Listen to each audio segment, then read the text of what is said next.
नवजीवन, स्वागत है आप सभी का यूसीआई डिजिटल यूपी एग्जाम्स की विजय भव सीरीज में, जिसमें हम पेट से रिलेटेड वीडियोस लेकर के आते हैं। टॉपिक वाइज ये सीरीज चल रही है। पॉलिटी की सीरीज में आज हम लोकसभा पे बात करेंगे, लेकिन उसके पहले कुछ इंपॉर्टेंट इन्फॉर्मेशन देख लेते हैं।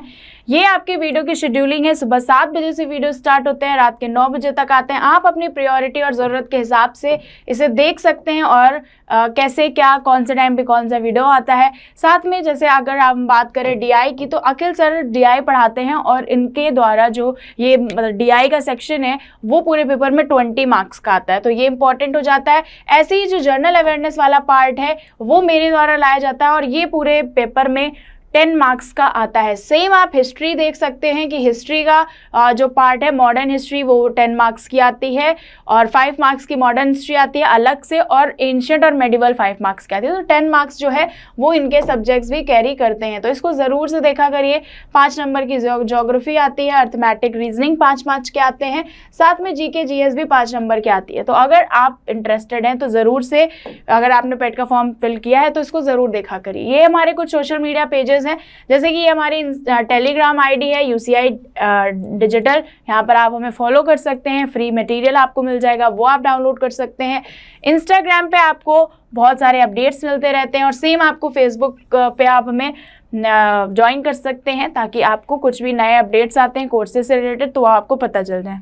यहाँ पर हमारे 2 ऐप्स हैं जो आप अपने फ़ोन पे इंस्टॉल कर सकते हैं, easy to handle, easy to operate, रेविंग्स एंड काबिल। ये आप डाउनलोड कर लीजिएगा। अगर आपको कोर्स परचेज करना हो तो वो आप यहाँ से परचेज कर पाएंगे।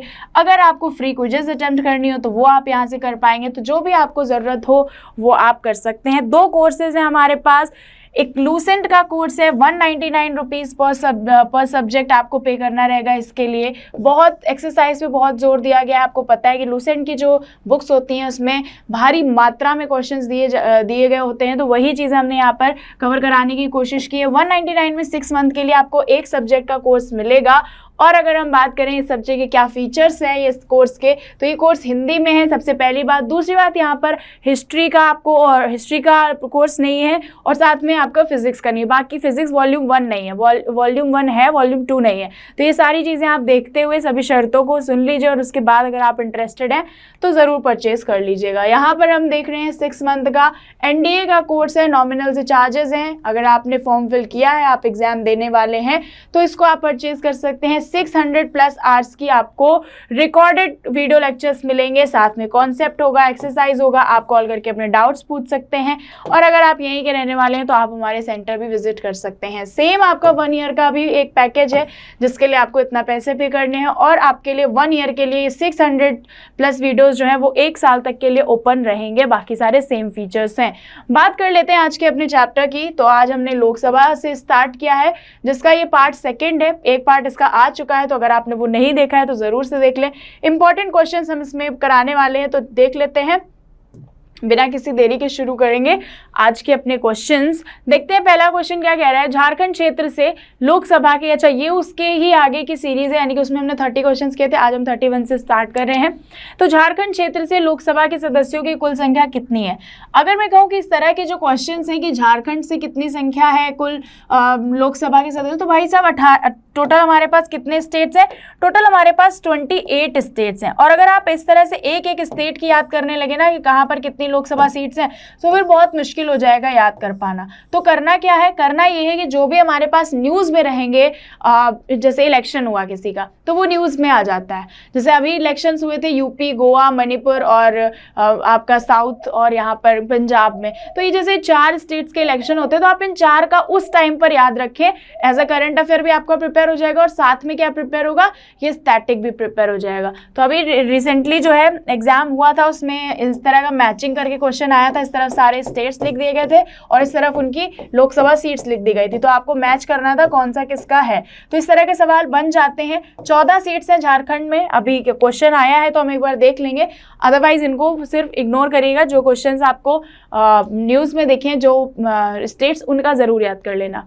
निम्नलिखित में इस राज्यों में से किस युग्म को लोकसभा में समान सीटें प्राप्त हैं? तो इक्वल सीट्स पूछी गई हैं। कहां पर है इक्वल सीट्स? पंजाब, असम, गुजरात, राजस्थान, मध्य प्रदेश, तमिलनाडु, आंध्र प्रदेश, राजस्थान। तो राइट आंसर आपका डी हो जाएगा। आंध्र प्रदेश और राजस्थान में दोनों जगह कितनी सीटें हैं? 25-25 सीटें हैं। तो याद रखिएगा कि आंध्र प्रदेश और राजस्थान में दोनों जगह सेम सीटें हैं, 25-25। इस तरह के भी क्वेश्चंस आते हैं एग्जाम्स में। और सपोज कभी किसी बार ऐसा हो कि आंध्र प्रदेश और राजस्थान के इलेक्शंस एक साथ पड़ जाएं, और जब कभी ऐसा होगा तो इस तरह का क्वेश्चन भी बनने का चांस रहता है। अगला सवाल है कि उत्तर प्रदेश के अतिरिक्त लोकसभा में किन 2 राज्यों का प्रतिनिधित्व सबसे अधिक है? तो भैया सबसे ज्यादा उत्तर प्रदेश की सीटें हैं, ठीक है। अब उत्तर प्रदेश के बाद कौन से 2 राज्य हैं जिनकी सीटें हैं? तो महाराष्ट्र और पश्चिम बंगाल।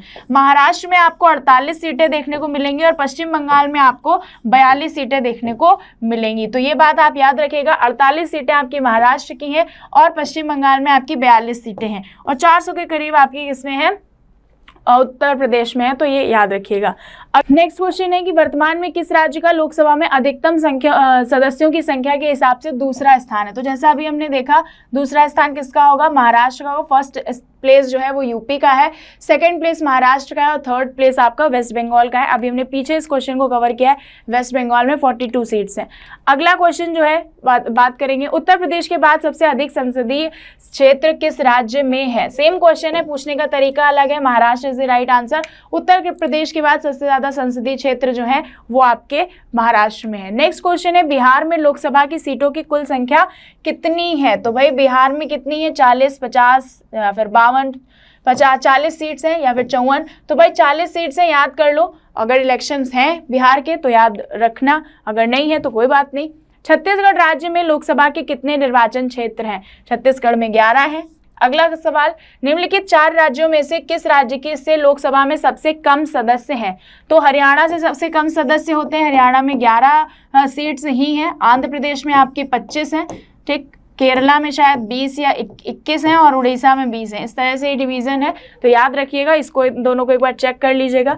अगला क्वेश्चन है, लोकसभा में किस संघ शासित क्षेत्र के सर्वाधिक प्रतिनिधित्व निर्वाचित होकर आते हैं? लोकसभा में किस यूटी से सबसे ज्यादा आते हैं?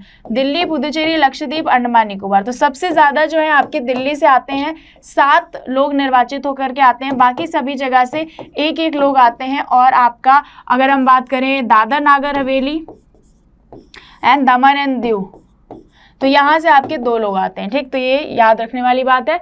Delhi is the right answer. संघ शासित क्षेत्र दिल्ली से कितने निर्वाचित होते हैं? तो भैया 7 होते हैं। जस्ट अभी इसके पहले वाले पार्ट में हमने किया है। अगला क्वेश्चन देखते हैं, लोकसभा में सर्वाधिक प्रतिनिधित्व के आधार पर राज्यों का सही क्रम।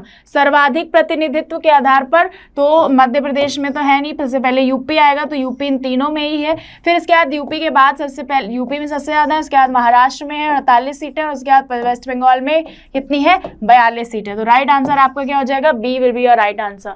अगला क्वेश्चन है, लोकसभा का सामान्यतः कार्यकाल कितना होता है? तो ये कार्यकाल 5 वर्षों का होता है। तो बहुत इजी सा क्वेश्चन है।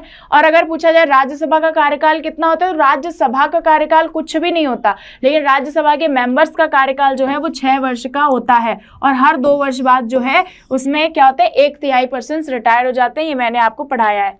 आपातकाल के दौरान संसद लोकसभा का कार्यकाल एक बार में कितने समय के लिए बढ़ा सकती है? तो जब हमारे यहाँ इमरजेंसी लगी होती है और इमरजेंसी के दौरान लोकसभा का कार्यकाल बढ़ाना पड़ जाए तो एक बार में 1 वर्ष के लिए बढ़ाया जा सकता है, ठीक है, याद रखिएगा। अगला सवाल है, किसी भी दशा में आपातकाल की उद्घोषणा प्रवृत्त न रहने के बाद उपयुक्त अवधि के कितने समय से आगे बढ़ाई नहीं जा सकती? तो भैया अगर कोई सूचना नहीं आई है तो 6 महीने से आगे नहीं बढ़ाई जा सकती, ये याद रखिएगा। लोकसभा में कोरम, यानी मैंने पहले बताया, लोकसभा हो राज्यसभा हो, कोरम जो होता है वो 10% होता है। कितने लोगों का? 10% भाग। यानी कि अगर हम बात करें कि अभी प्रेजेंट टाइम में 543 मेंबर्स हैं, नॉमिनेशन खत्म हो गया है एंग्लो इंडियंस का, तो इसका 10 भाग कितना हो जाएगा? 54.3, यानी कि कुल मिलाकर के 55 लोगों का उपस्थित होना जरूरी है किसी भी कार्यवाही को शुरू करने के लिए। अगला सवाल देखते हैं, लोकसभा का कार्यकाल 5 वर्ष से अधिक किस अवस्था में बढ़ाया जा सकता है? जब युद्ध चल रहा हो, जब राष्ट्रीय आपातकाल लगा हो, राष्ट्रपति अपने विवेक से ऐसा निर्णय ले, या फिर जब मुख्य निर्वाचन आयुक्त ऐसा निर्णय ले। राइट आंसर आपका बी हो जाएगा। जब राष्ट्रीय आपातकाल लगा होता है, सिर्फ और सिर्फ उस सिचुएशन में ही क्या कर सकते हैं हम कि इसको बढ़ा सकते हैं, इसके कार्यकाल को। अगला सवाल है, लोकसभा के किस सदस्य की सदस्यता कितने दिनों तक लगातार अनुपस्थित रहने पर समाप्त हो जाती है? तो अगर मैंने इसको पहले पढ़ा है, अगर कोई भी व्यक्ति 60 दिन यानी कि 2 महीने तक लगातार बिना किसी सूचना के नहीं अटेंड करता है पार्लियामेंट प्रोसीडिंग्स, तो क्या हो जाते हैं, वो उनको क्या कर दिया जाता है, उनकी सदस्यता खत्म कर दी जाती है। ठीक। अगला सवाल है, लोकसभा सदस्य अपना त्यागपत्र किसको देता है? सिंपल सा क्वेश्चन है कि कोई भी एमपी है जो लोकसभा का है, तो वो किसको देगा अपना त्यागपत्र? वो त्यागपत्र लोकसभा अध्यक्ष को देता है। ठीक है, जो स्पीकर होते हैं उनको दिया जाता है। अगला सवाल, लोकसभा की बैठक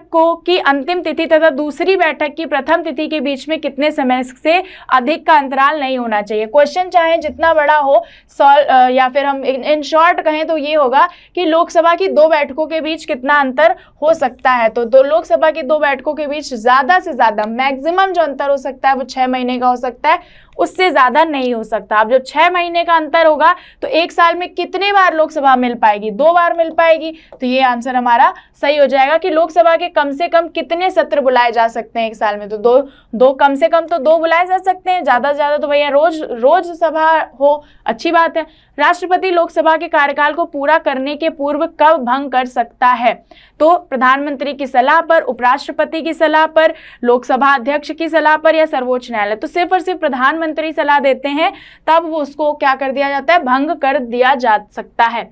लोकसभा को उसके कार्यकाल की समाप्ति के पहले भी भंग किया जा सकता है, किस कंडीशन पर? राष्ट्रपति द्वारा उसकी इच्छा अनुसार, लोकसभा अध्यक्ष द्वारा, राष्ट्रपति द्वारा मंत्रिपरिषद की सलाह पर, या फिर राष्ट्रपति द्वारा लोकसभा अध्यक्ष की सलाह पर। राइट आंसर सी हो जाएगा कि राष्ट्रपति द्वारा तो इसको भंग किया जाता है, लेकिन किसकी सलाह पर? मंत्रिपरिषद। मंत्रिपरिषद का हेड कौन है? पीएम। तो कभी कभी क्वेश्चन देखो इसके पहले आया था, आप सोचेंगे अभी ये बता रही है, पहले कुछ और बताया था। तो यही मैं आपको यहाँ पर एक्सप्लेन कर रही हूँ, ध्यान से सुनना कि राष्ट्रपति भंग करता है, ये ठीक है हमेशा हर कंडीशन में, लेकिन किसके कहने पर? मंत्रिपरिषद के कहने पर। और उस मंत्रिपरिषद का हेड जो होता है वो होते हैं पीएम।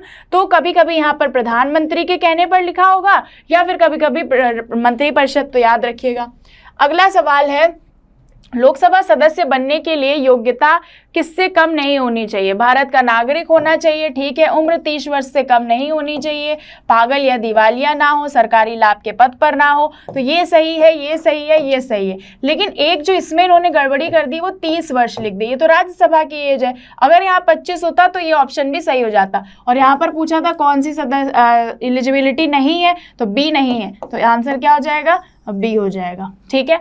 अगला सवाल, लोकसभा सदस्यों की निर्योग्यता से संबंधित प्रश्नों पर निर्णय कौन ले सकता है? यानी कि कोई व्यक्ति अगर लोकसभा का सदस्य बनने योग्य नहीं है तो इसे कौन बता सकता है? कौन फाइनल डिसीजन लेगा? अध्यक्ष, लोकसभा अध्यक्ष लेगा, प्रधानमंत्री, राष्ट्रपति या फिर संसदीय मामलों के मंत्री? लोकसभा अध्यक्ष का जो डिसीजन होता है वो फाइनल डिसीजन होता है कि आप लोकसभा के मेंबर हैं या नहीं है।